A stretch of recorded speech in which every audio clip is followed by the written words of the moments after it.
avec deux personnes assez calées dans le domaine. Marlène, bonjour Marlène. Salut. Salut. Et Seb, bonjour Seb. Salut à tous. Salut. Alors Marlène, je pense que tout le monde peut la connaître un petit peu dans le monde du running parce que c'est elle qui a fait l'étude avec Kilian sur la foulée de Kilian. De toute façon, en même temps, tout ce qui touche à Kilian rend célèbre, hein Marlène. Devenu assez célèbre grâce à ça. Et Seb, nous, on s'est connus ensemble tous les deux chez Salomon en travaillant sur le projet Mesh. Alors, ce que je n'ai pas dit, c'est que Marlène et Sébastien sont tous les deux biomécaniciens, docteurs en biomécanique, et travaillent pour Salomon. Donc, du coup, aujourd'hui, le live sera sur la biomécanique de la course à pied et comment la conception de la chaussure sur la base de la science. En gros, c'est ça? Vous confirmez? C'est à peu près ça. Tout à fait. C'est tout à fait ça, même. Parfait. Donc, écoutez, je vous laisse vous présenter un petit peu plus sérieusement. On commence honneur aux dames. Bien entendu. Allons-y. Donc, je m'appelle Marlène Giandolini. Je travaille maintenant pour Salomon depuis 2012 pour la catégorie chaussures et principalement les chaussures de running, que ce soit trail running ou course sur route. Et au niveau de mon cursus, j'ai fait une thèse à l'université de Saint-Étienne et en collaboration aussi avec l'université du Bourget-du-Lac sur des thématiques de technique de course et de gestion de la fatigue neuromusculaire et également de l'impact. Donc globalement, l'idée était d'évaluer dans quelle mesure la technique de course influence et la fatigue musculaire et la dose de stress mécanique que va subir le coureur de trail running. Donc au niveau des conflits d'intérêts, forcément, on doit mentionner, alors Seb comme moi, qu'on travaille pour Salomon. Voilà.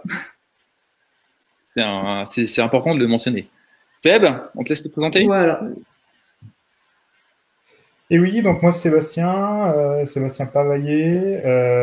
Je suis sans doute moins célèbre parce que j'ai pas fait d'études sur Kilian, même si je traîne dans la communication au milieu des la prochaine étude, faut que tu la fasses sur Kilian. C'est ce qui fait la différence. Hein, c'est ça qui fait la différence. J'ai toujours été un petit peu jaloux de ces histoires.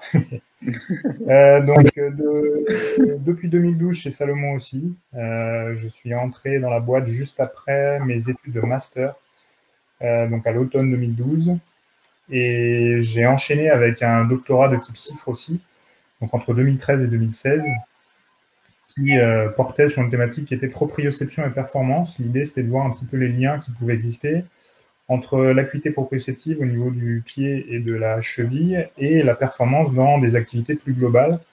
Donc au début de ma carrière professionnelle chez Salomon, je travaillais pas mal pour la marque Wilson et donc les chaussures de tennis.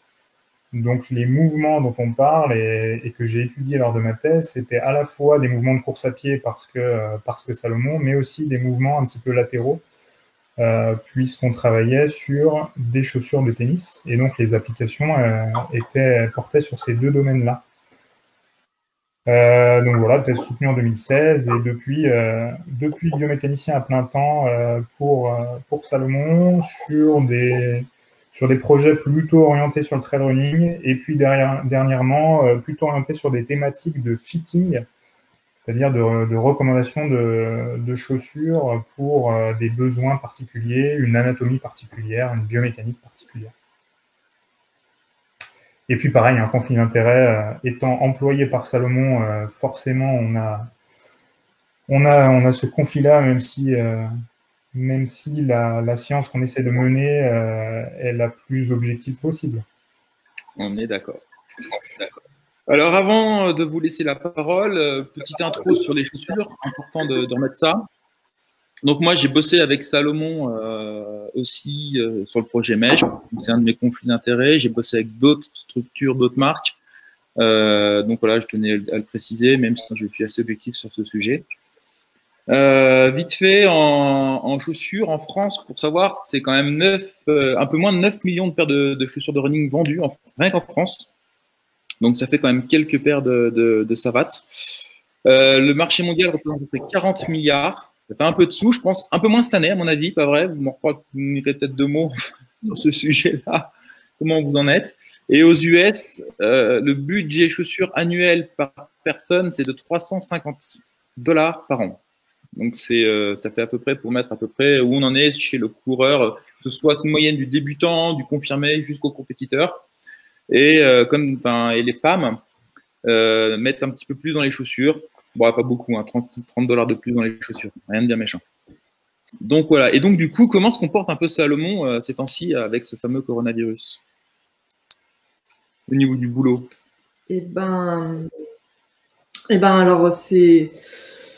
Alors on est en moyenne, on est à 50% de temps de travail. Alors en moyenne, parce que certaines personnes qui travaillent énormément sur les saisons à venir, c'est-à-dire sur les années plutôt 2022, travaillent à 5 jours sur 5 quasiment, ou 4 jours sur 5, 5 jours sur 5. Donc c'est surtout les designers, les développeurs et ce genre de métier-là. Tous les métiers qui sont un peu plus liés à de la recherche, comme c'est des mois, forcément, nos activités ne sont pas prioritaires vu le contexte. Donc, on travaille 2 jours sur 5 par semaine. Et certaines personnes sont à 0 sur 5, notamment les personnes qui travaillent dans les ateliers de prototypage, parce que le site étant fermé, elles peuvent pas travailler, elles peuvent pas faire de télétravail. Alors récemment, là, les ateliers ont rouvert pour faire des masques. Comme on a la compétence de faire ça, voilà, c'est une petite contribution à la crise du coronavirus. Donc, ouais. Eh ben, très bien. Bravo. C'est important. Eh ben, écoutez, je vais vous laisser la parole. Je crois que c'est Sébastien qui va attaquer tout doucement. Et après, je crois qu'on va dire entre vous. Donc, n'hésitez pas à nous poser des questions. Nous, on suit le fil des questions. Allez, c'est parti pour toi, Seb. Allez, go. Tu vas me dire si tu as le retour sur l'écran, si tout est bon. Allez, c'est tout bon. Marlène, je te cache. Désolé. Ah. Et ben c'est parti. Donc on va parler de biomécanique, on va parler de course à pied, et on va parler de chaussures. Donc il y a un peu tous ces mots-clés dans notre petit titre là. L'idée, c'est dans une première partie, je vais parler de choses assez générales, de biomécanique un peu basique. Qu'est-ce qu'on entend par biomécanique? Je pensais que c'était important de faire un peu ce point-là, parce que dans le milieu clinique, parfois, les définitions peuvent être un petit peu différentes de ce qu'on entend nous-mêmes par biomécanique dans la recherche. Je sais qu'en podologie, il y a des courants qu'on appelle courants biomécaniques, et qui sont des approches de conception des semelles qui sont un petit peu particulières. C'est pas tout à fait ce qu'on entend aussi. Donc, juste pour remettre un petit peu ces termes-là, ce qui prédétermine un petit peu la suite de nos discours avec Marlène. Parler un petit peu de comment on fait de la science et comment on fait des chaussures et comment on arrive à lier les deux. Et puis, j'ai quelques exemples d'applications, d'études scientifiques qui donnent des billes pour concevoir les chaussures derrière. Donc, si on commence par la base, la biomécanique, et qu'on regarde un petit peu qu'est-ce que c'est que ce terme, si on le décortique un petit peu, biomécanique, on a bio, qui est une racine grecque qui veut dire vivant, et mécanique, qui est une branche de la physique qui étudie le mouvement, et notamment sous tous ces aspects, donc la description du mouvement, mais aussi les causes de ce mouvement. Donc, si on rassemble les deux, biomécanique, on est bien sur l'étude du mouvement du vivant, et le vivant dans un périmètre assez large, hein. On pourrait étudier le mouvement d'un oiseau ou d'un cheval au galop, ce serait de la biomécanique également. Bon, nous, dans nos applications, on fait de la biomécanique humaine, puisqu'on développe des chaussures et des produits pour les humains. Donc voilà un petit peu pour cette définition assez générale. Ça veut dire quoi? Concrètement, ça veut dire que si on prend cet exemple d'un lanceur de poids, le mouvement du lanceur ou du couple lanceur-poids, ça va être de la biomécanique. Par contre, le mouvement du poids, une fois qu'il a été lancé et lâché, ce n'est plus de la biomécanique, c'est de la mécanique simplement, puisqu'on n'a plus d'interaction avec le vivant. Donc voilà en gros comment on se positionne et comment on positionne cette science qu'est la biomécanique dans nos métiers. Différents types d'analyses qu'on peut faire dans cette biomécanique, différentes sous-catégories, si on peut les appeler comme ça. Donc la première est on va dire celle qui nous vient à l'esprit en premier, c'est la cinématique, la description du mouvement. Ça va être comment se passe le mouvement de course à pied. Est-ce que je reste longtemps au sol, longtemps en l'air? Comment évolue l'angle de ma cheville, l'angle de mon genou? Comment évolue la position de mon centre de gravité? Donc c'est vraiment descriptif. Une deuxième catégorie, c'est la cinétique, les forces qui sont en jeu. Et là, la cinétique, elle va s'intéresser un petit peu plus aux causes du mouvement. Hein. Qu'est-ce qui fait que mon angle de genou, mon angle de hanche est comme ci ou comme ça? Qu'est-ce qui fait que mon centre de gravité bouge de telle ou telle manière? Et donc, les forces en jeu, la manière la plus simple de recueillir ces forces, c'est les forces de contact entre le pied et le sol. Et Marlène en parlera un petit peu dans son discours ensuite. Une troisième sous-catégorie, c'est l'énergétique. Alors, ça peut paraître un petit peu bizarre de parler d'énergétique dans cette science qu'est la biomécanique, mais en réalité, on peut s'intéresser à l'énergie mécanique, c'est pour ça qu'il y a cette petite vague, hein, qui est bien souvent estimée à l'aide des oscillations du centre de masse.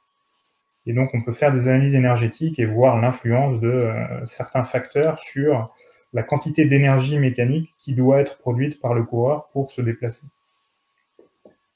Et puis j'ai mis une dernière catégorie ici qui est pareil qui commence à être un petit peu à cheval avec plutôt de la physiologie, une sous-catégorie neuromusculaire. Et pareil, on s'intéresse un petit peu à la cause des mouvements dans cette sous-catégorie-là. Ça va être l'activation des muscles. Pour ceux qui sont le plus familiers avec les techniques de mesure, ça utilise de l'électromyographie notamment, pour voir un petit peu quelle est l'intensité du courant électrique qui circule dans les muscles et qui nous permet justement de faire ces mouvements.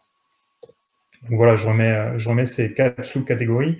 Donc c'est globalement, quand on parle de biomécanique, c'est globalement un petit peu tous ces types d'analyses-là qu'on peut mettre en place, et il y a des outils derrière qui permettent de mesurer chacun. Donc on a parlé un petit peu des plateformes de force et de l'électromyographie pour la cinétique et la neuromusculaire. Pour la cinématique, c'est bien souvent des techniques vidéo. Hein. On a des systèmes de capture du mouvement plus ou moins élaborés. L'énergétique, c'est pareil, ça va être plutôt des dérivations de ces mouvements-là, et puis des calculs à partir des données qu'on obtient en cinématique et en cinétique généralement. Voilà un petit peu pour ces types d'analyses.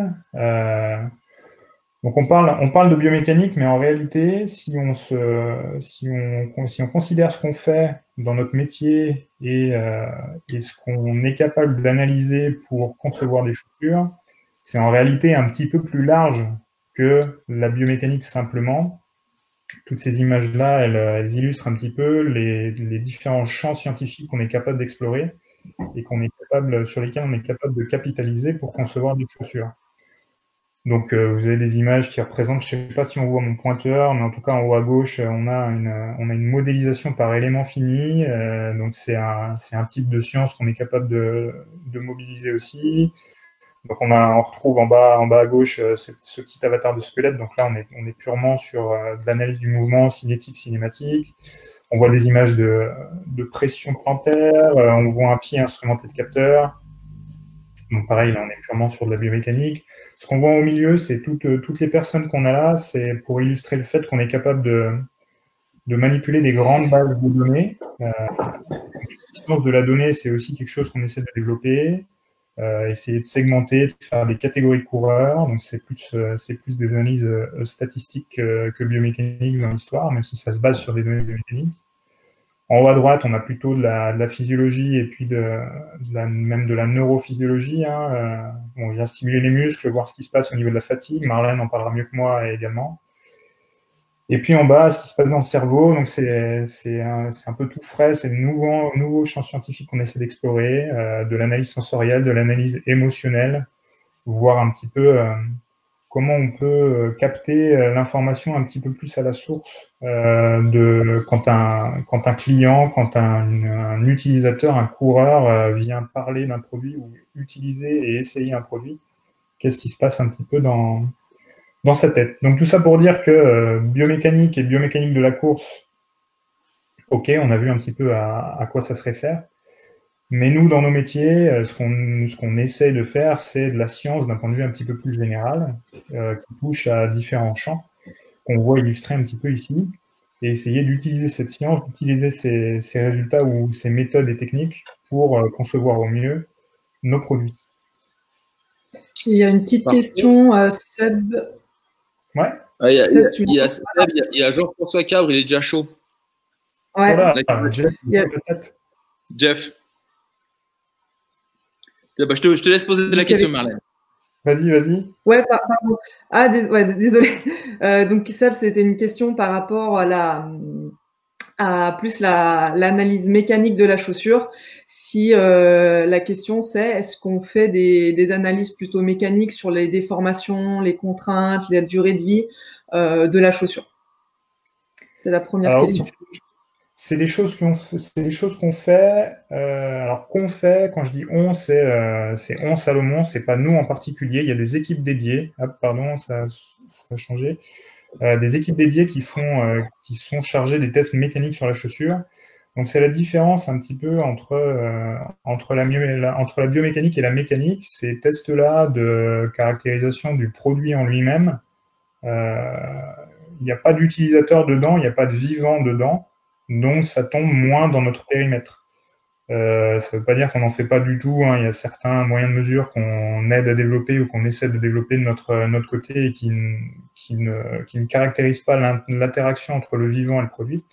Mais en tout cas, ce qui nous caractérise, c'est généralement quand on essaie de faire des études pour développer un produit, c'est qu'on ne considère dans nos métiers jamais le produit tout seul, mais tout le temps avec un utilisateur. Et donc, c'est bien cette interaction qu'on essaie de quantifier et de qualifier, plutôt que le produit en lui-même. Mais c'est fait par des collègues à nous. On a tout un tas de tests, des batteries de tests qui peuvent être faites sur les produits pour caractériser les matières de la semelle, par exemple, entre autres. Ok, bah Jeff, il a envoyé une deuxième question. Tu l'as vu, Marlène? Oui. Est-ce que vous regardez des chaussures plus instrumentées? Alors, est-ce que peut-être que tu vas donner la réponse plus tard dans le live? Marlène en parle un petit peu à un moment donné. Alors, par chaussures instrumentées, j'ai vu la vidéo du live avec Jeff. Donc, par chaussures instrumentées, je vois à quoi il fait référence. C'est pas forcément une direction qu'on prend. Le fait de vraiment mettre du capteur dans la chaussure et de pouvoir avoir de l'information sur soit la foulée, soit la vie du produit.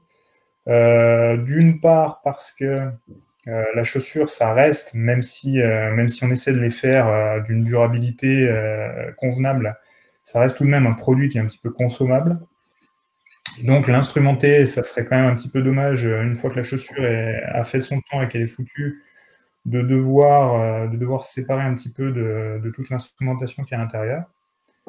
En revanche, avoir de l'instrumentation externe pour pouvoir qualifier certains mouvements, certaines personnes, comme on voit sur la planche qui est à l'écran, hein, l'image qui est tout en bas, on voit 2 capteurs sur une chaussure. C'est instrumenter une chaussure comme cela, de manière un petit peu ad hoc, un petit peu externe. Oui, ça, c'est clairement des choses qu'on fait pour caractériser le mouvement, caractériser les personnes. Mais en tout cas, il y a eu des discussions et des idées de projet sur qu'est-ce qu'on peut mettre comme petite carte ou comme petit capteur, comme petite instrumentation dans une chaussure qui pourrait nous indiquer sur la façon dont on court, sur la façon dont notre produit vieillit. C'est pas forcément une direction qu'on prend pour les raisons que j'ai évoquées juste avant. Ok. Je sais pas si tu veux compléter, Marlène, n'hésite pas. Hein. Ouais, non, mais comme d'hab, t'as tout dit. C'est voilà, en général, quand on instrumente une chaussure, c'est vraiment plus dans une optique de recherche, de compréhension. Et on en instrumente souvent parce que, étant donné qu'on travaille sur des activités outdoor, c'est toujours plus pertinent d'aller analyser la biomécanique du coureur sur le terrain que dans un labo sur une ligne droite. Mais en tout cas, oui, aujourd'hui, l'idée d'insérer une puce dans une chaussure, je pense qu'elle a abandonné. Après, il y a il y a des voies qui sont en train d'être travaillées, mais avec des partenaires, pour aider par contre le coureur à mieux choisir sa chaussure. Donc ça, c'est quelque chose dont on pourra reparler dans la deuxième partie du live.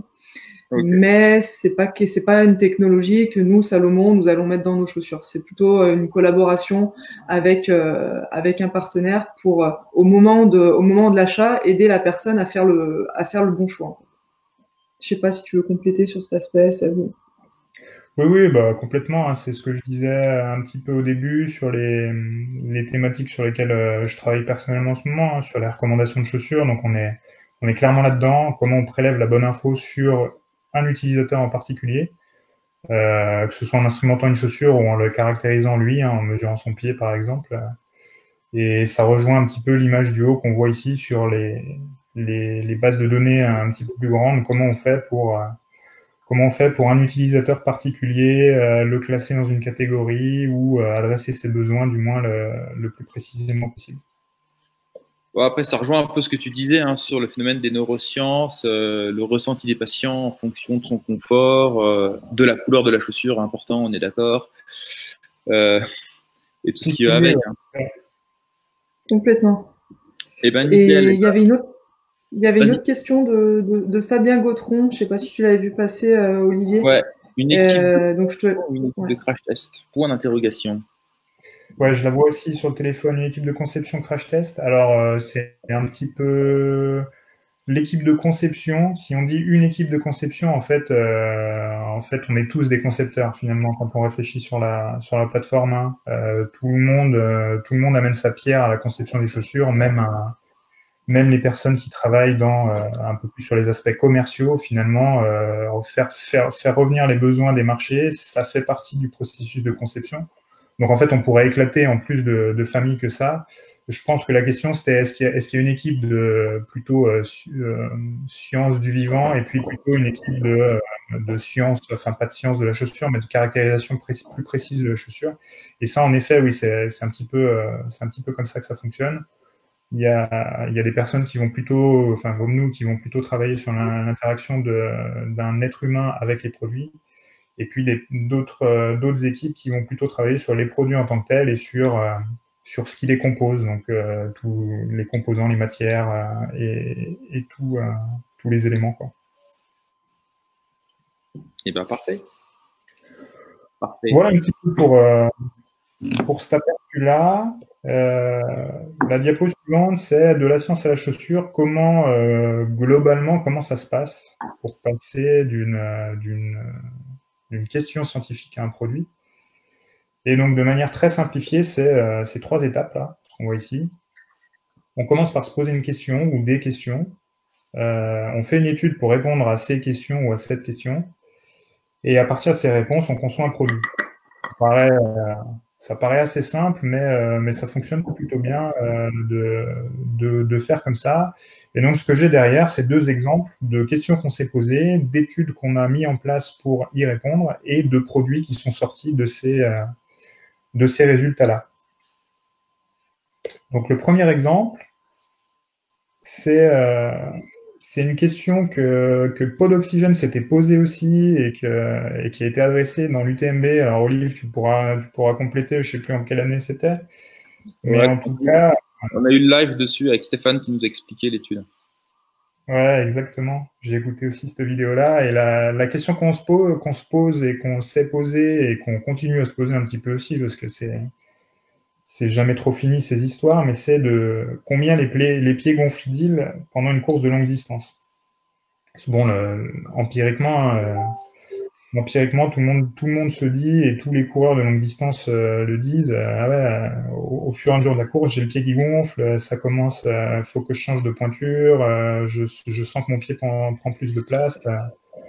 Donc ce fait empirique, nous on voulait le quantifier et dire de combien ça gonfle pour pouvoir dimensionner les chaussures justement. Et l'étude qu'on a mis en place en 2017, c'était durant le Tour des Géants. Donc cette espèce de course de bargeau dans le Val d'Aoste qui fait plus de 330 km et plus de 30 000 mètres de dénivelé positif, avec une barrière horaire à 150 heures, ce qui fait 6 jours de course. Sortie du dimanche Ces petites balades du dimanche, ouais. D'ailleurs, je savais pas trop quoi faire ce week-end, mais les frontières sont fermées, donc je suis un peu déçu. J'aurais bien fait ça sinon.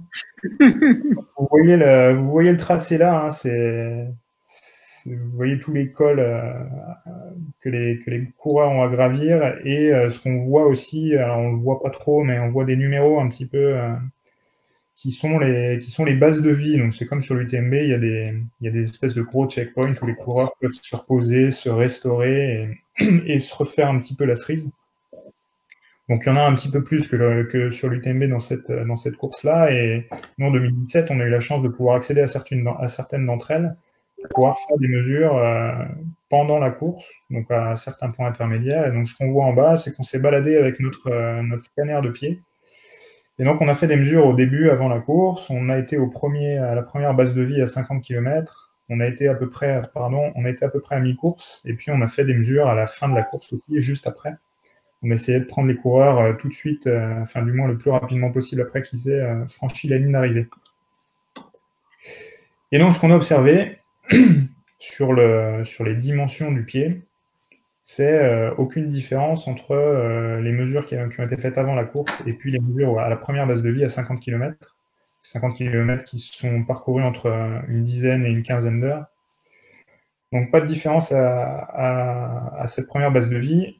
En revanche, à partir de mi-course, et c'était encore plus marqué après la course, on voit une augmentation systématique de quasiment toutes les dimensions, notamment les périmètres. C'est les valeurs en orange là, sur la vue de profil qu'on voit.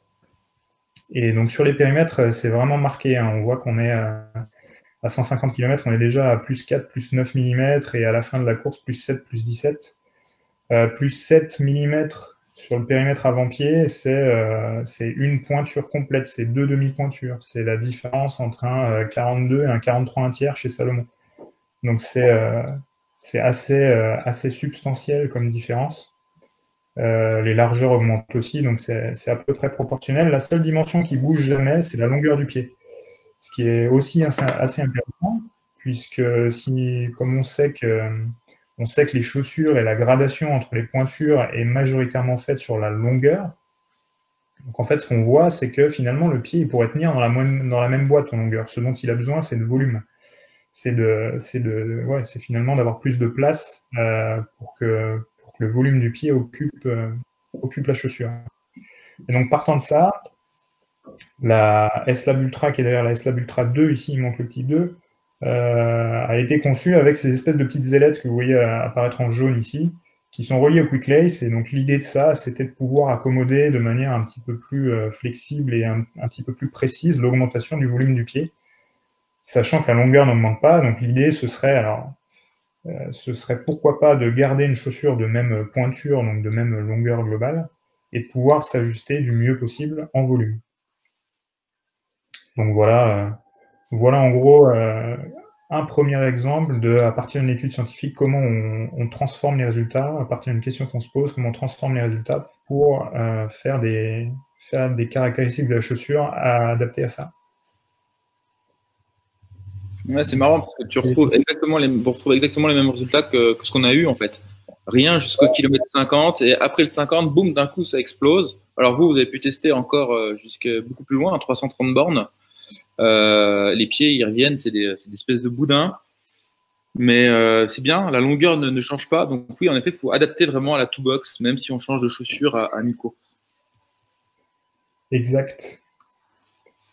Je vois sur le téléphone, je vois qu'il y a pas mal de questions qui passent là. Je ne sais pas si vous voulez. Alors, il y a beaucoup de questions. On va en garder pour la fin, notamment pour le côté recyclage des matériaux. Fabien, il est chaud, Fabien. Est-ce qu'on peut voir la chaussure comme un outil de stimulation du coureur dans votre travail? Si oui, quel est le continuum d'évolution? Il y a Andrea Braga qui demande si cette étude-là est disponible, mais je pense que ça va être des études internes à Salomon. Alors cette étude-là, elle a été présentée en conférence, donc il y a un acte de congrès qui est dispo, et la conférence c'était Ultra Sport Science en 2018. Donc ce référence-là doit être trouvable, et je me demande si sur mon ResearchGate j'ai pas mis le papier. Ok, propre. Et puis, il y a deux, trois questions, notamment sur le volume du pied. Donc, est-ce que c'est de la stase lymphatique, stase veineuse? Il y a plein de phénomènes. Il y a le relâchement musculaire de la fatigue musculaire, on avait déjà abordé. Il y a le phénomène aussi stase veineuse et stase lymphatique. Au bout d'un moment, il n'y a plus assez de force pour que ça remonte, donc ça descend dans les chaussettes. Exact, ouais. Là, l'idée, la différence, alors pas forcément, si la différence avec les courses d'un peu plus courte durée, je pense que la part de relâchement musculaire, elle a une moindre importance dans ces différences, dans ces augmentations de volume qui sont énormes. Là, on est plus sur un phénomène œdématique et donc qui est dû à l'inflammation, hein, que les personnes ne se reposent pas et qu'elles prennent des sollicitations relativement élevées, hein, pendant la course.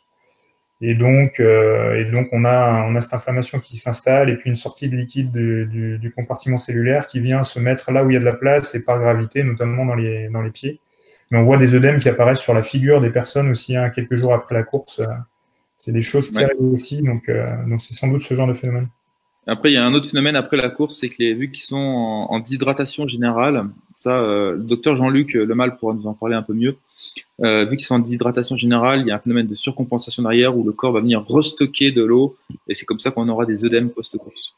Ouais, exact. Il y a certaines publics qui montrent d'ailleurs que les personnes qui sont déshydratées, finalement, quand tu es déshydraté, ensuite, la quantité d'œdème, ou du moins le volume d'œdème, si on peut s'exprimer comme ça, il est lié à la quantité d'eau que tu vas ingérer.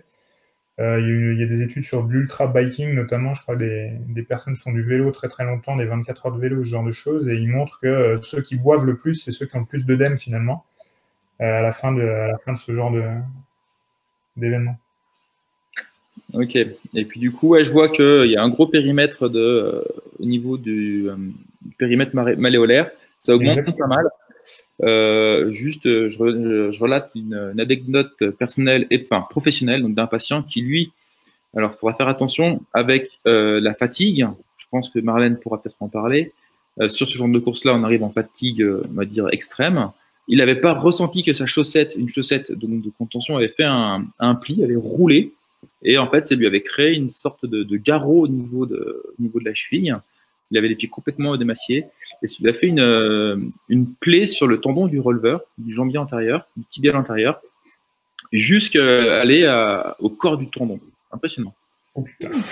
Non, donc, attention à votre matos. Ouais. Ok, j'avance sur le deuxième exemple. Ouais, vas-y. Donc, autre type de question qu'on s'est posée, et pareil, on se la pose un peu toujours celle-ci, c'est est-ce qu'il existe des formes de pieds typiques?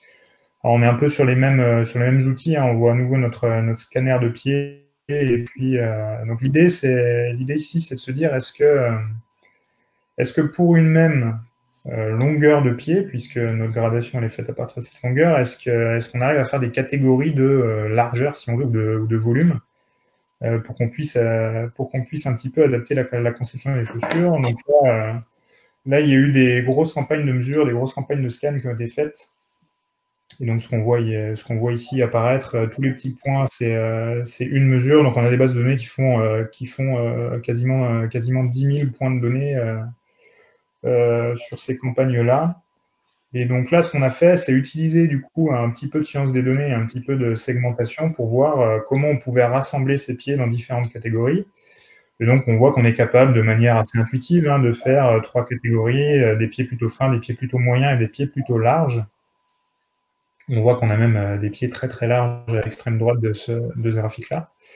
Et donc là, l'exemple applicatif, il est un petit peu ancien et finalement, il est plus disponible commercialement, mais en tout cas, il est pertinent. C'était justement Mesh, pour le projet pour lequel on proposait différents volumes de chaussants pour une même pointure. Donc, une pointure en 42, par exemple, était disponible en 4 volumes différents pour justement pouvoir être ajustée à ces différents types de pieds qu'on avait identifiés grâce à l'exploitation des bases de données. Donc c'est là où je disais, on peut dire un petit mot de ce projet qui était Mesh. Hein. Donc une des idées, c'était de pouvoir customiser sa chaussure et notamment notamment avoir une personnalisation en fonction de ce type de pied, plutôt étroit, plutôt moyen, plutôt large. Il y a tout un tas d'autres possibilités de customisation qui étaient proposées. Ce projet commercialement, ce projet de customisation, hein, commercialement, il a été arrêté il y a à peu près 18 mois. Mais les technologies qui sont utilisées qui étaient utilisées pour ce projet-là, elles perdurent. Et l'image que vous avez à gauche, illustrative, c'est de la techno mesh. Simplement, c'est pas des chaussures customisées, ce sont des chaussures un petit peu sur étagère comme on peut les trouver de manière conventionnelle. Voilà pour ce deuxième exemple, et c'est terminé pour ma partie. Alors, on nous demande changer de chaussure à mi-course. Est-ce que ça a un intérêt ou est-ce qu'il faut juste desserrer la chaussure? Alors, je suppose que c'est un peu lié à l'étude d'avant. On n'a pas étudié de manière systématique l'effet que ça pouvait avoir de changer de chaussure. Notre panel était trop petit, de toute manière, c'était suffisamment compliqué pour avoir une vingtaine de personnes là, sur notre étude. Les retours qu'on a eus, qui sont subjectifs hein, des différentes personnes, c'est qu'il n'y a pas de règle ultime. Il y a certains vont garder la même paire du début à la fin parce qu'ils sont bien et parce qu'ils habituent leurs pieds ou ils habituent leurs sensations un petit peu comme la course. Certains vont avoir le même modèle mais en différentes pointures pour justement accommoder cet œdème. Certains vont changer de modèle, voire de pointure pour varier un petit peu les points de pression qu'il peut avoir autour du pied. Mais c'est vraiment, là pour le coup, c'est vraiment une question de sensation et on n'a pas étudié de manière systématique l'effet d'un changement de chaussure sur soit le volume du pied, soit un tout autre paramètre d'ailleurs. C'était quelque chose qui était qui serait d'ailleurs assez compliqué à faire. Ouais, de toute façon, c'est subjectif à 100%. On voit un François Daen qui change jamais de chaussure. Et on va voir un Kylian ou un Jim qui va changer régulièrement. On prend sur un UTMB. Exact. Donc voilà. Sur des courses au-delà de 100 km, combien de fois les coureurs changent de chaussures? Ça a déjà été vu. Le scan est fait en bipodal ou en unipodal? Bipodal, le poids réparti sur les deux appuis. Ok, et pourquoi pas en unipodal? Et pourquoi pas en unipodal? C'est une bonne question. On pourrait l'envisager, ça ferait sens en se disant que là où mon pied a l'écrasement le plus important, c'est quand je suis en unipodal que je mets tout mon poids. Et si on va sur ce terrain-là, on se dit qu'en fait, quand je cours et quand j'ai toute la masse, du moins la force maximale qui est appliquée sur mon pied, c'est plutôt entre 2 et 3 fois le poids de corps. Donc à ce moment-là, il faudrait charger la personne pour vraiment répliquer ça. Donc on se met plutôt dans une situation qui est type essai magasin, c'est-à-dire je vais passer mes chaussures et je me mets debout, je fais quelques pas et je suis à peu près à poids de corps réparti sur mes deux appuis. Ok. Intérêt des lacets en silicone? Vaste question. Sur la rapidité d'enfilage, aucun problème. On pourra demander à n'importe quel triathlète. Sur le fait d'accommoder un éventuel volume de pied, je crois que j'avais vu un papier passer là-dessus qui disait qu'il n'y avait pas forcément un effet fantastique. Ouais, j'ai même vu un papier qui a un effet même délétère. Ouais. Après, le truc de l'élastique, hein, c'est que le problème de l'élastique, c'est que plus on va le contraindre, plus on va augmenter le volume qu'il y a à l'intérieur, plus l'élastique va avoir de la force en fait. C'est mécaniquement un élastique, ça fonctionne comme ça. Du coup, le problème, c'est un petit peu ça, quoi. C'est qu'on va venir contraindre un petit peu plus. Donc, à la limite, il vaudrait mieux desserrer un petit peu la chaussure qu'utiliser un élastique. Ok.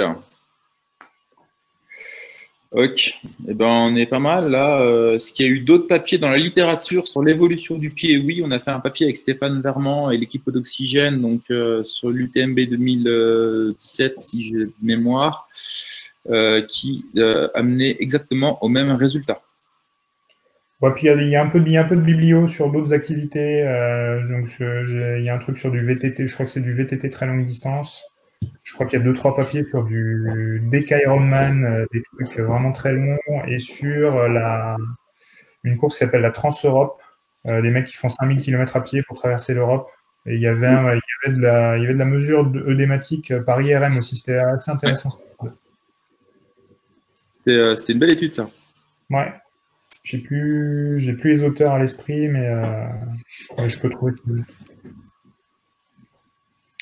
Il y avait un point aussi intéressant de Nicolas Victor, donc c'était un peu plus haut, hein, donc c'est pas tellement lié à cette étude-là, mais qui disait quid de la formation du vendeur de la chaussure quand il est en bout de chaîne et qui peut fournir une information incomplète ou erronée. C'est bien de développer une gamme pour s'adapter à un maximum de coureurs, mais le conseil ne suit pas forcément. Et tout à fait d'accord. Et donc c'est quelque chose, donc comme l'a dit Seb, hein, lui, il travaille énormément là-dessus, sur comment essayer de recommander la bonne chaussure aux coureurs de façon simple et pertinente. Et simple parce qu'on ne peut pas faire une analyse de mécanique en 3D avec plateforme de force et 12 caméras dans un magasin, quoi. Donc ouais, complètement d'accord avec ce commentaire. Nickel. Il y a Farming qui ont peut-être essayé, mais je suis pas sûr. Il y a eu quoi? Il y a eu Louis. Louis, comment est déterminé le fit de la chaussure? Oula, vaste question, ça. On peut en parler des heures. On peut en parler des heures du fit. En 2 mots, c'est beaucoup déterminé par l'usage, du moins historiquement chez nous, c'est-à-dire que on fait la chaussure plus ou moins serrée ou lâche en fonction qu'on veut courir longtemps, qu'on veut courir en descente dans la boue, qu'on veut courir sur la route. Beaucoup piloté par l'usage. Et ensuite, c'est quand même une notion qui est multidimensionnelle et qui met en jeu des facteurs qui sont multiples et auxquels on s'intéresse très fortement en ce moment pour rien dévoiler, hein, mais vaste question, ouais. On est d'accord. On ne trouvera jamais chaussures encore à son pied. C'est compliqué. Mais tant qu'on est tous différents. Exactement. Je réponds vite fait à Guillaume Loyal, je pourrais te l'envoyer sans problème. L'étude. Du coup, c'est à toi, Marlène, d'enchaîner, c'est ça? Allez, c'est parti. Tu me diras. Donc, Seb, c'est toi qui recommande? Ouais, tu me diras pour passer les diapos. Hein, Toi qui pilote. Ouais, faisons ça. Ouais, tu peux enlever ma tête, hein, c'est pas très utile. Je sais pas si tu peux ou si c'est moi qui dois le faire, mais bon, basta. Donc, alors dans cette deuxième partie, on va davantage s'intéresser à la technique de course en course à pied. Alors, le sujet science et chaussures étant vraiment très très vague et on pourrait en parler, je pense, pendant 24 heures. Il a fallu faire un choix. Donc, j'ai choisi, voilà, de vous parler un petit peu de technique de course parce que c'est un sujet qui a beaucoup fait parler. Et qui continue de faire parler, je pense. Et aussi, j'ai trouvé ça pertinent parce que ça a des implications directes sur les blessures. Donc dans cette partie-là, on va aborder un petit peu, je vais vous présenter déjà les différentes techniques de course qui existent, leur distribution un petit peu en termes de proportion en course, sur route et en trail. Et puis ensuite, on parlera un petit peu plus de blessures, l'implication sur les blessures et enfin de techniques de course et chaussures et comment essayer de choisir. Voilà, tu peux passer. Voilà. Alors, je vais enfoncer une porte ouverte, hein, mais donc la course à pied, une phase d'appui en course à pied, elle peut se scinder en 3 phases. On va tout d'abord avoir une phase d'impact qui va durer à peu près 30-50 millisecondes, donc c'est une phase qui est extrêmement brève et du coup qui est très traumatisante pour le coureur. Ensuite, on va avoir une phase d'appui de transition où le pied va être à plat au sol et enfin on va avoir une phase de propulsion. Donc ça, quelle que soit la technique de course, on a toujours ces 3 phases-là. Je tape le sol, mon pied vient se mettre à plat au sol, il y a une transition et ensuite il y a la phase de propulsion. Chose qui peut différer de façon assez considérable d'un coureur à l'autre, c'est la façon dont le pied va attaquer le sol. Et dans ce cas-là, on a 2 techniques de course qui peuvent être observées. On a tout d'abord une attaque talon, ou alors qui peut être appelée aussi rear foot strike ou heel strike, et qui se caractérise par un appui sur le tiers postérieur du pied, et donc par une position de la cheville en flexion dorsale. Aussi, ce qui a été noté sur ce type de foulée, sur ce type de technique, c'est que le genou est davantage en extension au moment du contact. Et au cours de l'appui, et notamment au milieu de l'appui, à 50% de la phase de contact, on va avoir un valgus de genou qui va être plus important, plus prononcé. Parce que le genou joue davantage un rôle d'amortisseur avec ce type de technique-là. En parallèle, on a une attaque plus avant-pied, ce qu'on appelle avant-pied, qui peut être appelé mid-foot ou forefoot, et qui, elle, se caractérise par une position de la cheville en flexion plantaire et avec un genou qui est davantage fléchi au moment du contact. Voilà, donc là, c'est un peu pour vous présenter dans les grandes lignes les différences cinématiques qui sont liées à ces deux types de techniques. Tu peux passer, voilà. Maintenant, en termes de contraintes, là encore, on va noter des différences entre ces deux techniques. La première, c'est que si vous regardez la courbe de force, donc c'est les courbes qui sont en haut, avec l'attaque talon, on va avoir une montée en charge qui est beaucoup plus rapide, et avec ce qu'on appelle le pic passif, le pic d'impact. Alors qu'avec une attaque avant-pied, on a une montée en force qui est beaucoup plus progressive. Donc ça, c'est le premier point. Par contre, chose qu'il faut garder en tête, c'est que l'impact, c'est pas parce qu'il n'y a plus de pic sur la courbe de droite qu'il n'y a plus d'impact. À partir du moment où le corps rentre en contact avec le sol, il y a un impact. Ensuite, en termes de contraintes, sur une attaque talon, on va avoir une contrainte au niveau du genou, une contrainte mécanique qui va être plus prononcée pour deux raisons. La première, c'est que l'activation des extenseurs du genou est plus importante avec ce type d'attaque. Comme on l'a dit, il y a un genou qui est davantage en extension au moment de l'impact, ce qui crée des forces de compression un peu plus importantes. Et la deuxième chose, c'est ce qu'on a vu aussi juste sur la slide d'avant, c'est que le valgus de genou étant plus prononcé, le moment de force appliqué à l'articulation est plus important. Et d'ailleurs, il y a pas mal d'études qui ont montré que les personnes qui souffraient de syndrome fémoro-patellaire avaient des moments de force au niveau du genou un peu plus importantes et des valgus de genou un peu plus prononcés également. Pour l'attaque avant-pied, cette fois la contrainte, elle va être plus localisée sur des parties plutôt musculo-tendineuses, et notamment au niveau du tendon d'Achille et des muscles du mollet, parce que la cheville étant en position en flexion plantaire, forcément il y a davantage d'activité et davantage de tension sur le tendon d'Achille. Et aussi, étant donné qu'on attaque le sol et qu'on vient rentrer en collision au niveau des métatarses, ça met une charge un peu plus importante aussi au niveau des métas. Et le message important à garder en tête à partir de là, c'est que, comme l'a dit ce bon vieux Lavoisier, rien ne se perd, rien ne se crée, tout se transforme. C'est-à-dire que si je passe d'une attaque talon à une attaque avant-pied, la contrainte, elle disparaît pas par magie, elle est juste déplacée, et vice-versa. Donc ça, c'est une chose qui est importante, à mon sens, à garder à l'esprit. Ouais, c'est important parce que en fonction des douleurs que le coureur va générer, on pourra complètement conseiller un type de foulée ou un autre type de foulée. Exactement. Une question de Martin, il met certains coureurs ne posent jamais le talon. Complètement, ouais. Alors c'est ce qu'on appelle les il y a un papier qui date peut-être de 5 ou 6 ans en arrière qui appelait ça les toe strikes, ceux qui en fait, il y a uniquement les métas, les orteils qui touchent le sol. Mais alors, je pense que c'est quand même assez rare, surtout sur des longues distances. Oui. Je pense que c'est quelque chose qu'on retrouve énormément sur des activités, enfin sur de l'athlé, sur du sprint, sur des choses comme ça. Sur de la longue distance, c'est assez rare, mais effectivement, ça existe. Alors, petite parenthèse, qu'est-ce que vous appelez courte distance et qu'est-ce que vous appelez longue distance? Parce que nous, on est un peu perché dans notre monde au Savoyard où la petite ouais, c'est vrai. ou 40 km, c'est une courte distance. Voilà, donc qu'est-ce qu'une courte distance et une longue distance, s'il vous plaît? Alors, je pense pas, à ma connaissance, il n'y a pas vraiment de définition, mais en tout cas, dans Dans la littérature scientifique, quand les auteurs commencent à marquer qu'ils ont fait une étude sur la longue distance, ça peut être très bien 30 minutes. Hein. Donc 30 minutes de course, ça peut être considéré dans le domaine de la recherche comme de la longue distance. Je sais pas, peut-être que Seb, tu as un autre avis sur le... Alors, je peux dire, ça dépend, il y a plusieurs points de vue. Un des points de vue, c'est celui de l'ITRA.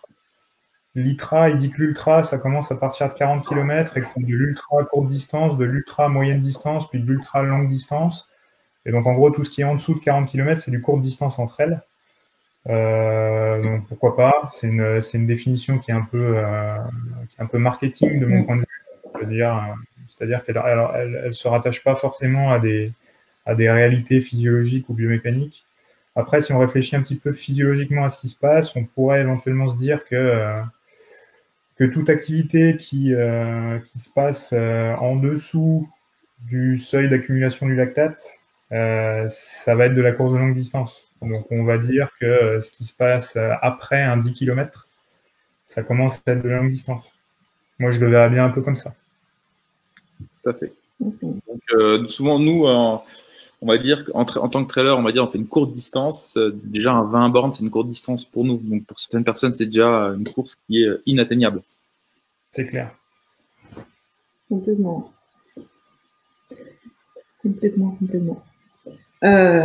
Donc maintenant, si c'est tout bon, on va passer donc sur maintenant les proportions dans la population, parce que c'est quelque chose qui est important à avoir en tête.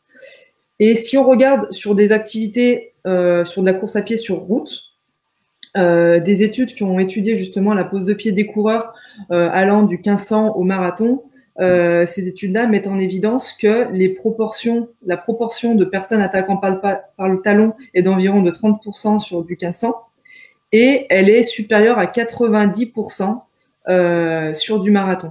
C'est-à-dire qu'on a une nette majorité des coureurs qui attaquent le sol par le talon.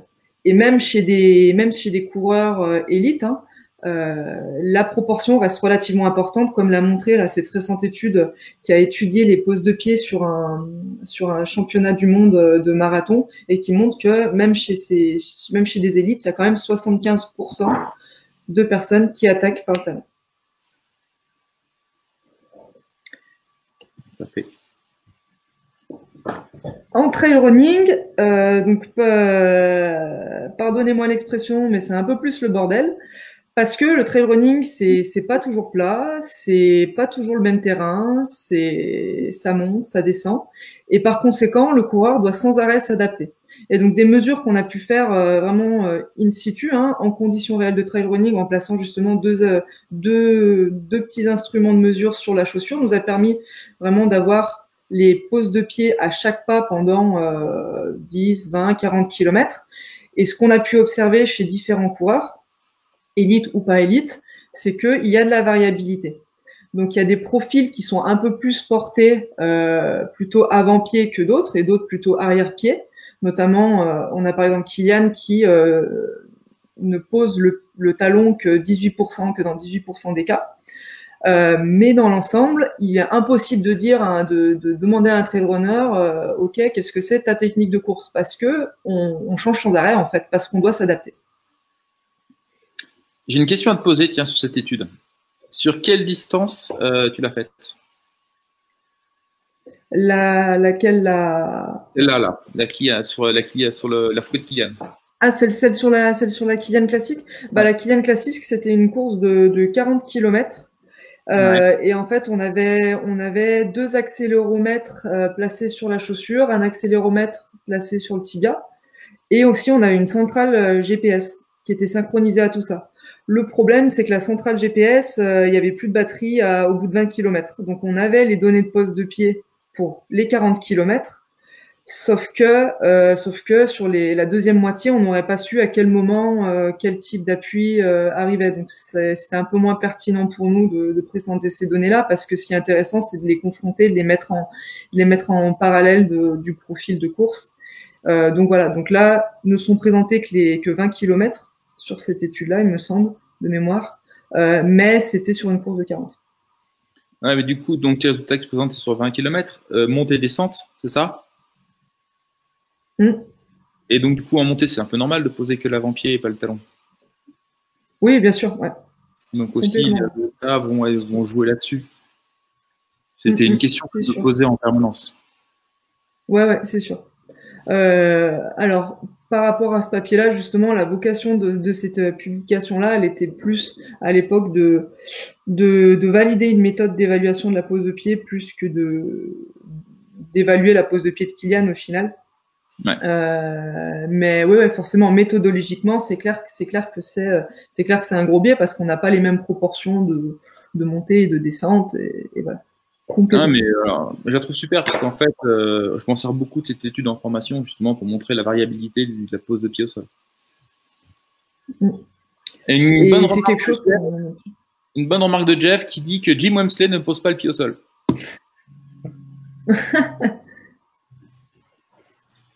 Time to fly. Ouais, c'est un peu ça. Du coup, on te laisse continuer, Marlène. Ouais, pas de souci. Alors, maintenant, si on fait le lien avec la chaussure, la première chose qu'il faut avoir à l'esprit, c'est que on s'adapte, l'homme s'adapte à ce qu'il a sous le pied, à l'interface entre lui et le sol, afin de minimiser les contraintes, de préserver le confort et tout en restant économique. C'est-à-dire que si tu passes, Seb, c'est-à-dire que si on demande à des personnes de courir pieds nus sur un matelas de VA, enfin sur un matelas de mousse, et qu'on demande à ces mêmes personnes ensuite, on enlève le matelas, on leur demande de courir sur un sol très dur, sur du carrelage ou peu importe, et ben ces personnes-là vont s'adapter indépendamment de leur technique de base en fait.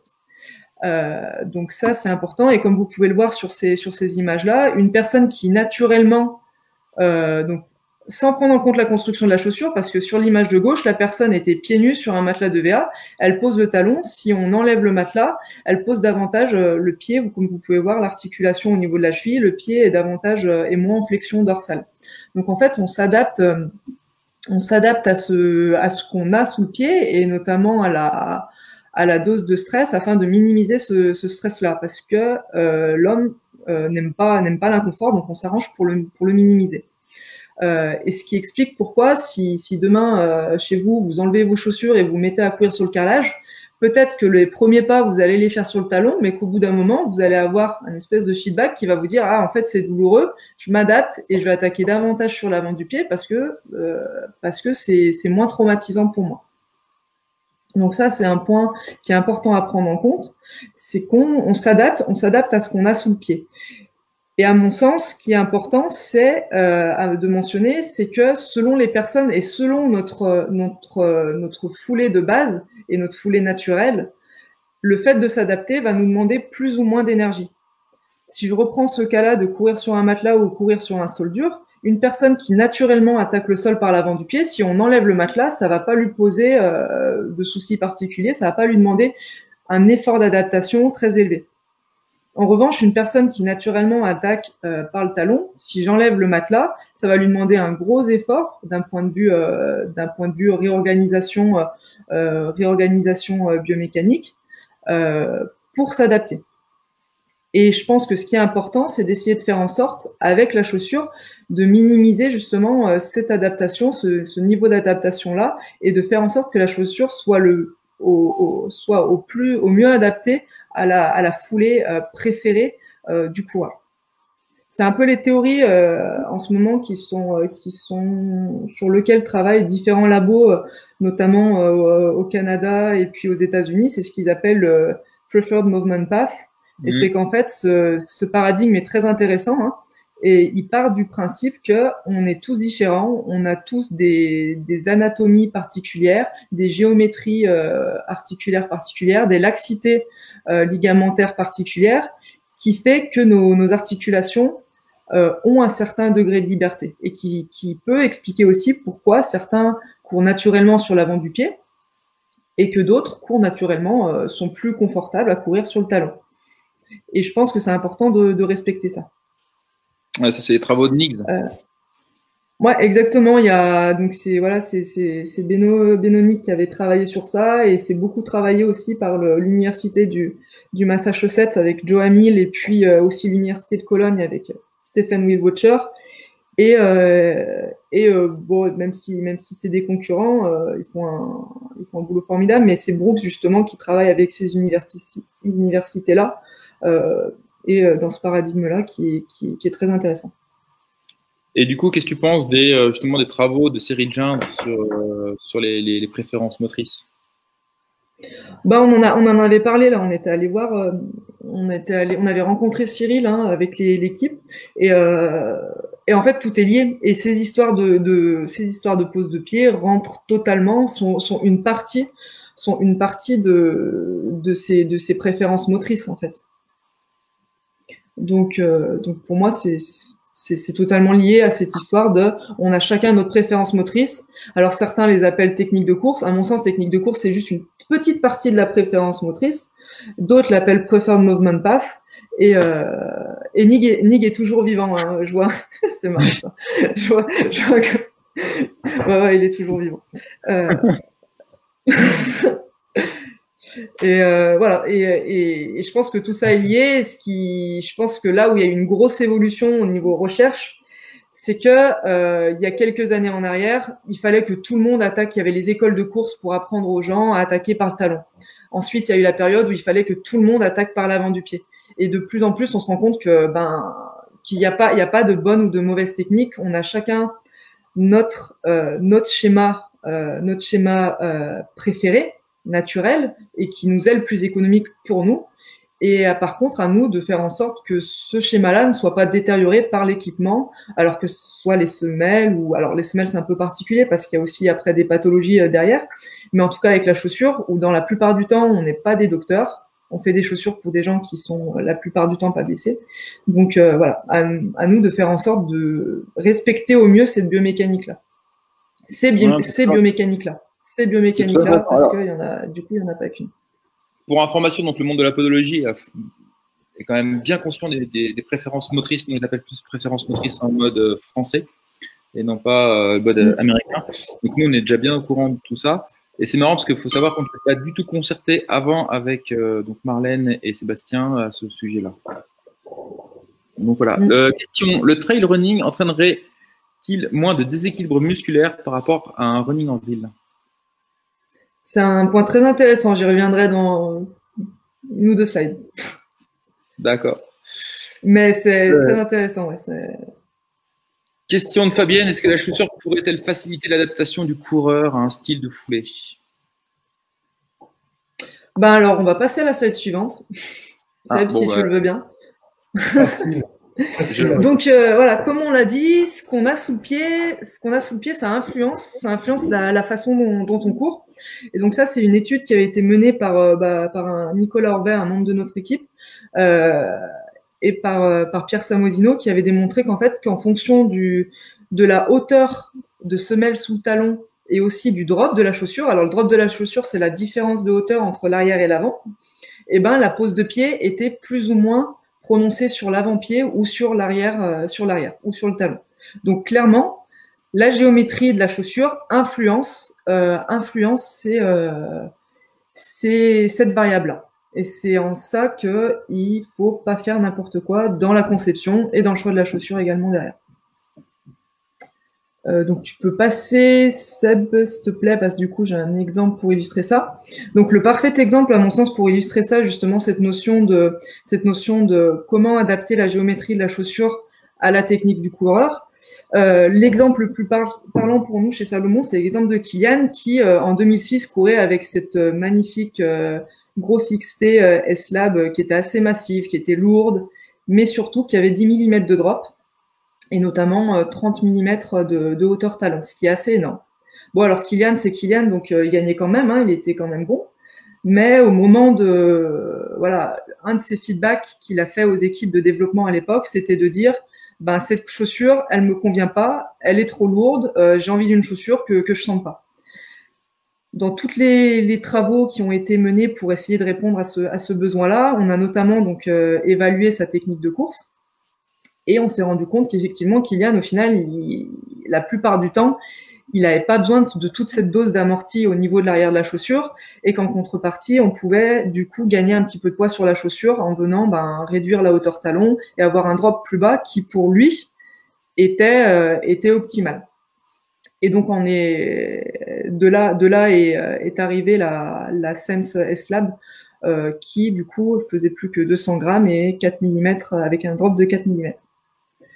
Alors, la chose qu'il faut mentionner par contre, c'est qu'au moment où est sortie cette chaussure-là, on avait fait une étude, donc à l'époque, c'était pendant mon Master 2 avec l'Université de Saint-Étienne, une étude qu'on avait fait avec des médecins et puis aussi un kiné-ostéopathe, Johan Farge, qui est sur Annecy, où on a essayé de voir un petit peu l'effet du port de cette chaussure-là à 4 mm de drop chez des coureurs récréatifs.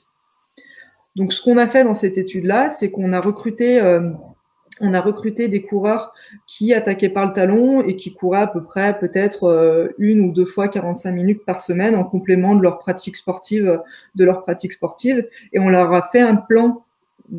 Alors un plan de chaussage, c'est pas un plan d'entraînement, mais en fait on leur a demandé de porter cette chaussure de façon progressive au cours de 3 mois. C'est-à-dire que la première semaine, ils la portaient uniquement 5 minutes, ensuite ça a été 8 minutes, puis 10 minutes, etc., jusqu'à faire des sorties de 30 minutes avec cette chaussure à 4 mm de drop. Et donc tous les mois, on avait un suivi de la foulée, un suivi aussi médical et un suivi de la part de notre kiné ostéo. Et chose très intéressante, c'est qu'effectivement, au bout du 3e mois, les coureurs commençaient à attaquer un peu plus avec une attaque pied à plat.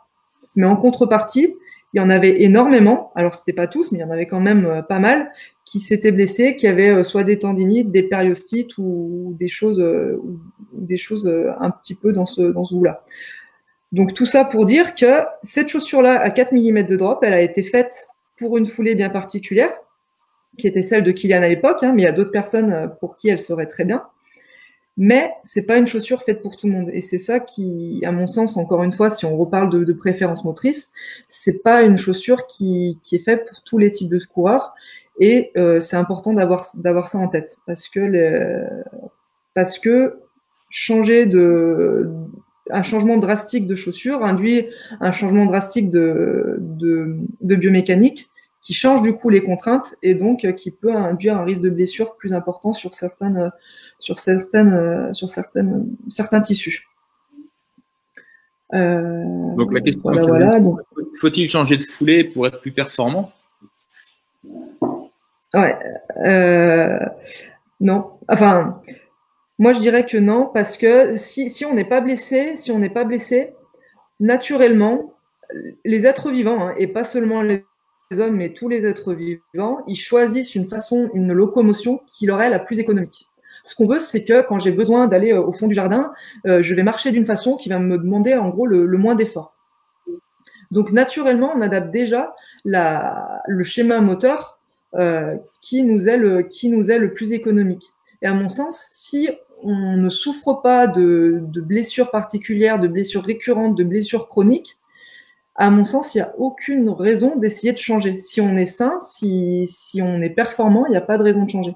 Et par rapport justement, alors c'est vrai que c'est quelque chose que j'avais pas prévu d'en parler dans ce live, mais par rapport justement à l'effet de la technique de course sur notamment l'économie de course, il y a des études justement qui montrent qu'en fait, si on demande à des personnes attaquant par le talon de courir avec leur foulée naturelle et ensuite de courir en se forçant à attaquer par l'avant-pied, l'économie de course est meilleure quand elles attaquent par le talon.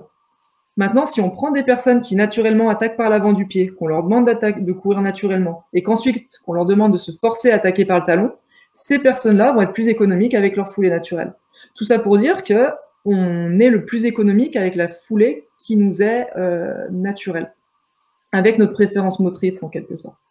Après, c'est quid de blessures récurrentes, et notamment dans le cas peut-être de syndrome fémoro-patellaire ou de douleurs au genou assez récurrentes. Il peut être intéressant justement d'essayer de travailler justement de travailler davantage un petit peu sur l'avant du pied afin justement de réduire cette contrainte mécanique à l'articulation. Et de la même façon, si une personne souffre de blessures récurrentes au niveau du tendon d'Achille, il peut être intéressant également de travailler son adaptabilité et de travailler dans le sens où elle va peut-être attaquer un peu plus sur l'arrière-pied. Donc ça, c'est un point qu'on va voir justement. Si tu peux passer, Seb, la slide.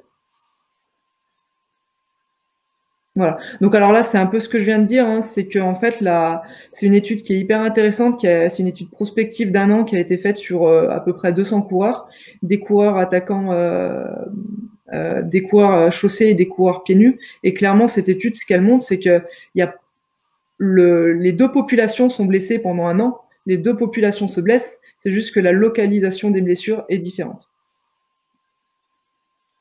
Et pour continuer sur ce que je disais juste avant, si tu peux passer, Seb. Voilà. Pour continuer sur ce que je disais juste avant, sur justement les histoires d'adaptabilité, ça, c'est une étude qui est super intéressante, qui avait été faite par une équipe luxembourgeoise sur un suivi là, de plus de 200 coureurs et qui montre qu'en fait, les personnes qui se blessent le moins sur un suivi de 22 semaines, c'était les personnes qui soit portaient différents types de chaussures, donc par exemple des chaussures minimalistes et des chaussures un peu plus traditionnelles, soit des personnes qui pratiquaient différents types d'activités et pas uniquement de la course à pied sur route.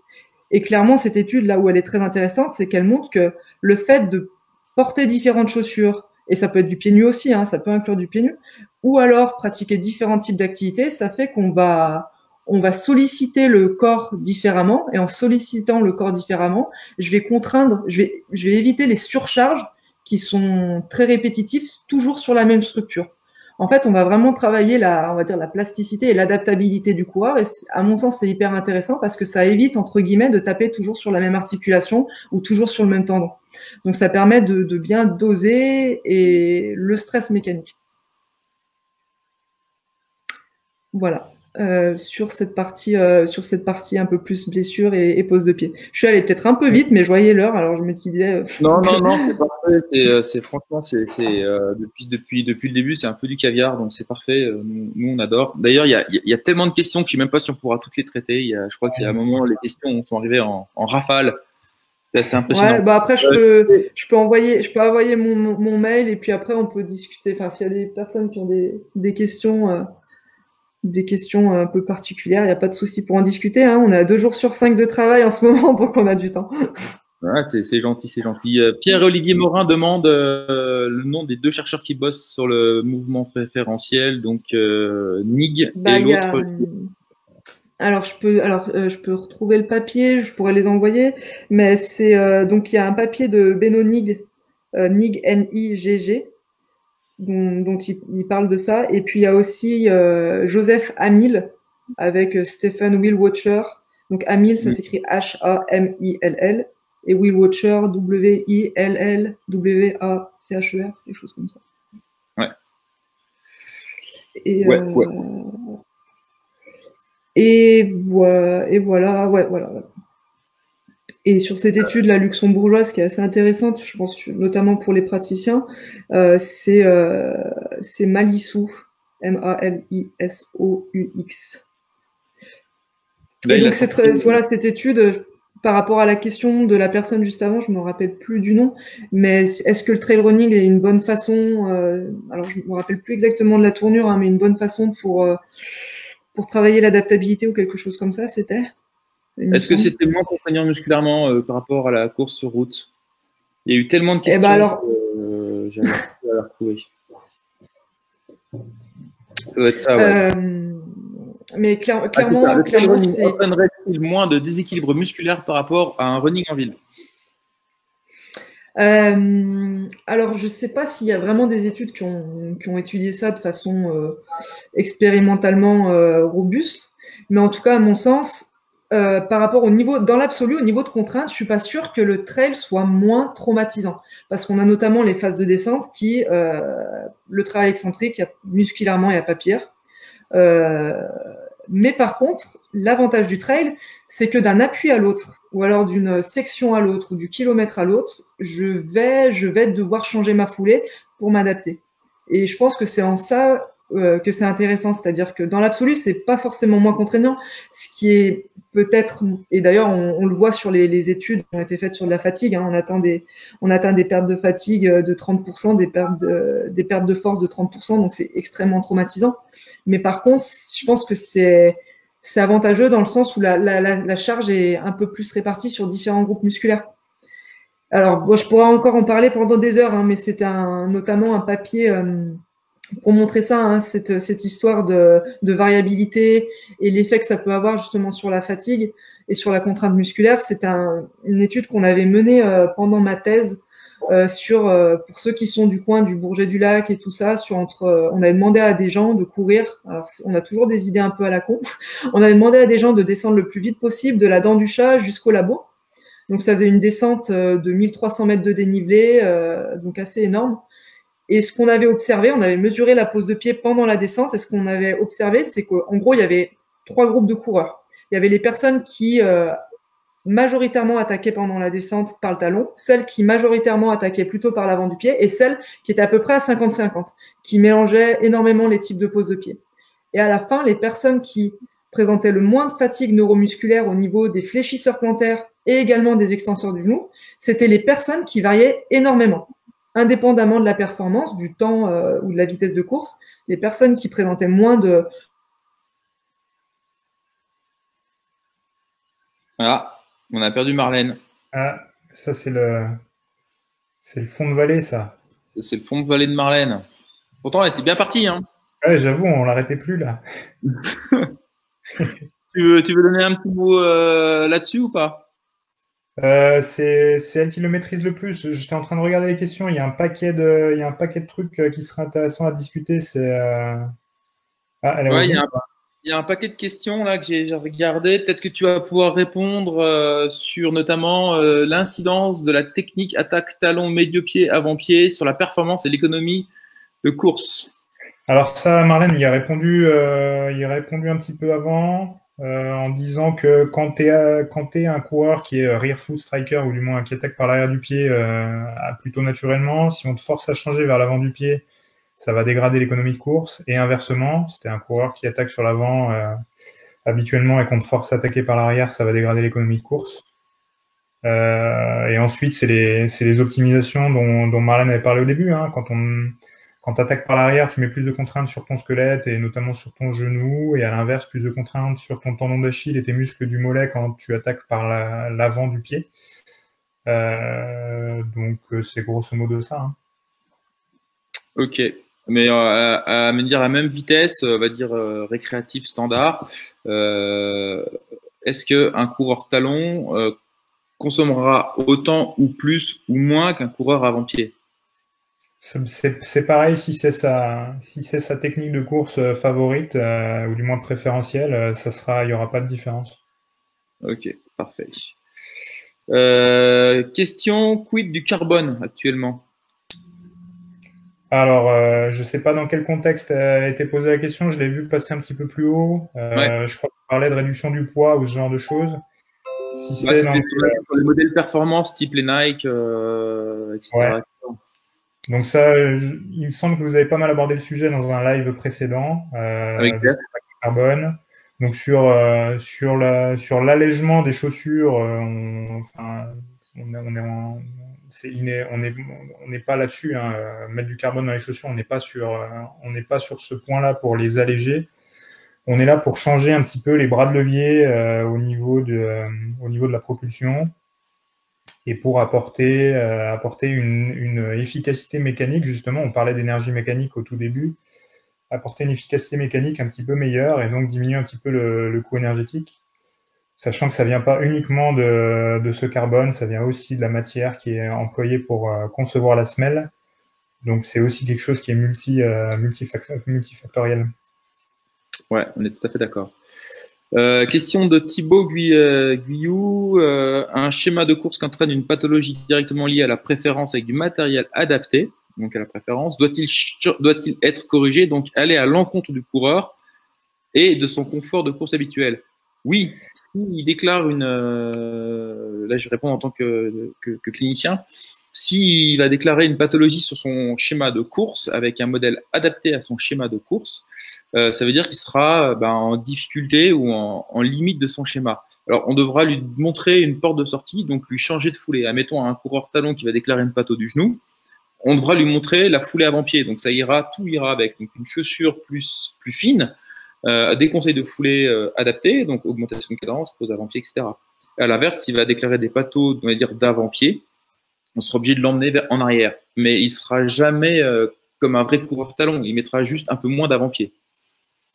C'est-à-dire que tu peux pas du tout emmener un coureur avant-pied complètement sur du talon. C'est pas possible. Il sera trop en difficulté.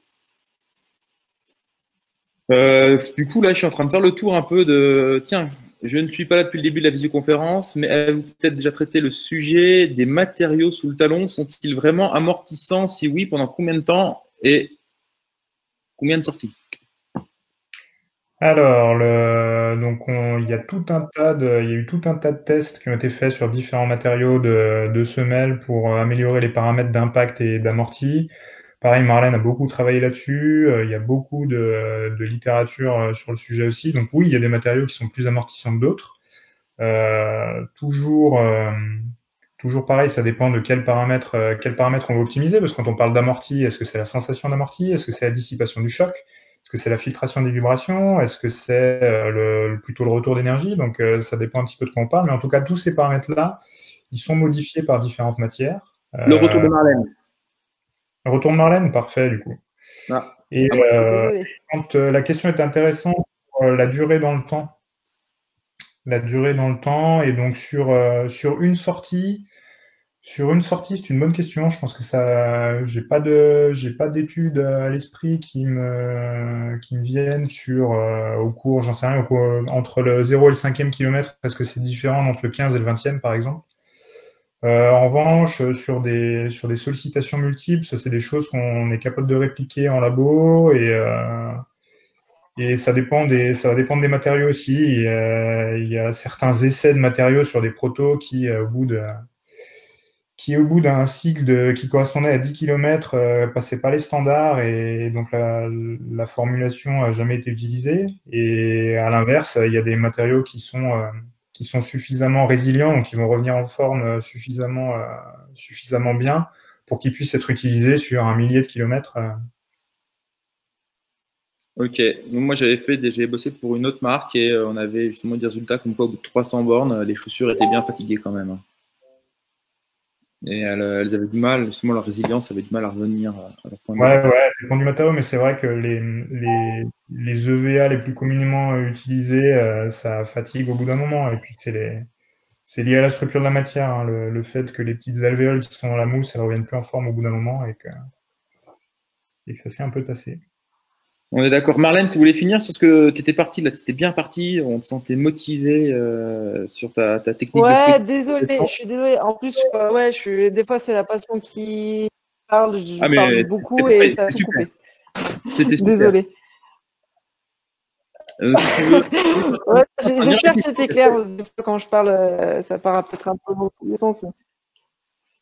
Tiens, c'est juste la dernière diapo qui est peut-être un peu plus méthodo. Alors, je te remets dans ce cas je nous recache et je te remets. Vas-y, je te laisse parler sur ta méthode. Tu as la parole, Marlène. Alors voilà, c'est juste une petite. Merci. C'est juste une dernière petite slide parce que donc voilà, on dit que la technique de course c'est important, mais on parle jamais concrètement comment l'évaluer parce qu'on n'a pas tous à notre disposition des systèmes d'analyse du mouvement hyper sophistiqués, et de toute façon ça tombe bien parce qu'il n'y en a pas forcément besoin pour identifier la technique de course d'une personne. Moi, ce que j'avais envie de vous présenter comme méthode d'évaluation de la technique de pose du pied, il y en a 3. La première, c'est tout simplement avec l'analyse vidéo. Avec un iPhone, ça fait très bien l'affaire. Enfin, un iPhone, j'ai pas d'action pour Apple. Un smartphone, ça fait très bien l'affaire parce que les caméras, les fréquences d'échantillonnage des caméras maintenant des appareils photo sont relativement importantes et permettent tout à fait dans le plan sagittal, poser la caméra et de filmer la personne qui court et d'analyser au moment de l'impact sa pose de pied. Le désavantage de cette méthode-là, c'est qu'à moins que vous êtes suffisamment agile pour courir à côté de la personne avec le téléphone en travelling, ça nécessite d'analyser un seul pas à la fois, de poser la caméra et puis de demander à la personne de passer plusieurs fois. Sur la route ou sur ta piste, ce qui peut être faisable. En revanche, pour du trail, c'est un peu limitant parce que ça serait pas du tout représentatif de ce qui se passe en réalité. La deuxième méthode que j'avais envie de vous partager, c'est les semelles de pression. Alors, il y a différents types de modèles.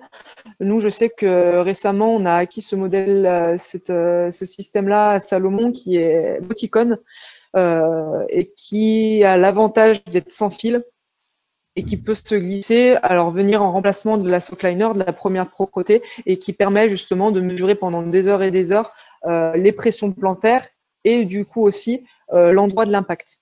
Donc c'est assez intéressant, mais du coup c'est un peu plus coûteux. Et la dernière méthode, donc Seb pourra en parler beaucoup mieux que moi, c'est celle dont on est en train de travailler justement avec l'entreprise GetUp. Donc c'est une centrale inertielle qui vient se poser sur le dessus du pied et qui permet de mesurer, de calculer l'inclinaison du pied au moment de l'impact, et donc indirectement qui indique sur la technique de pose de pied. Donc là encore, l'avantage, c'est que ça peut être embarquable très facilement sur le terrain, et puis le système est assez idiot-proof. L'inverse des semelles de pression, en tout cas pour ce système-là que je connais, il y a un peu plus de manipulation à faire au niveau des données et puis au niveau des connexions. Voilà, c'est juste deux, trois outils que je pensais pertinent de vous partager. Ouais, c'est très bien tout ça. Nom de la semelle que tu utilises, embarqué. Ah, tu as répondu, Seb. Ouais, Moticon, yes, celui-là. Ouais, oui, il est réactif. Nous, cette année, l'an dernier, on avait fait avec les copains une étude sur la MCC, évolution de la foulée, mais on avait des RunScribe, on n'avait pas les moyens d'avoir des GetUp. Donc voilà, mais c'est très bien. 3 petites questions, après je vais vous laisser, parce que ça fait déjà un petit moment qu'on est ensemble. Il y en a tellement, c'était un peu de dingue. Merci à tous. Question, Salomon, quelle vision de l'écologie et du recyclage dans la conception? Ah, tu veux répondre, Ziz, ou